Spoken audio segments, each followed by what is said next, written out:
Hello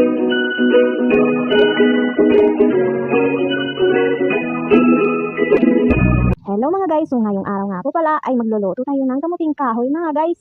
Dahil nga po pala wala kaming bigas ay ito na lang po pala ang kakainin natin mga guys. At kinuha ko na pala ang kamuting kahoy mga guys. Kunti lang naman ang kukunin ko dahil wala akong kasama sa pagkain mga guys. Ito lang pala ang kinuha ko dahil baka hindi ko maubos yan mga guys. At kumuha na rin nga po pala ako ng palanggana para lagayan ng maluitan mga guys.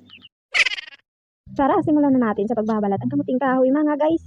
At pagtapos din ng pagbabalat ay hinugasan ko na nga po pala ang kamuting kahoy mga guys. Dahil meron nga po pala tayong shower dito ay dito na lang muna tayo maghuhugas ng kamuting kahoy mga guys. At pagtapos ng paghuhugas ay tinadtad ko nga pala ang kamuting kahoy mga guys. Tinadtad ko nga po pala para madali lang po talagang maluto mga guys. At dito na nga po pala tayo mga guys. Pinugong ko muna ang aking bulbul ay masamok mga guys. At sa wakas naluto din ang kamuting kahoy natin mga guys. Nilagay ko na nga po pala sa lamesa dahil kukunan ko na nga po ng tonob mga guys. Yun na nga po pala ang soro natin ngayon mga guys. At sa wakas kakain na nga rin tayo mga guys. So kain po tayo. Sarap po kasing kakain ng kamuting kahoy pag mayroong tonob mga guys. Ay dogos pala. Ano pala ang Tagalog ng dogos mga guys? So salamat nga po pala sa mga suporta nyo mga guys. At sana nga po pala ay pagpatuloy lang po kayo sa pagsuporta sa akin mga guys.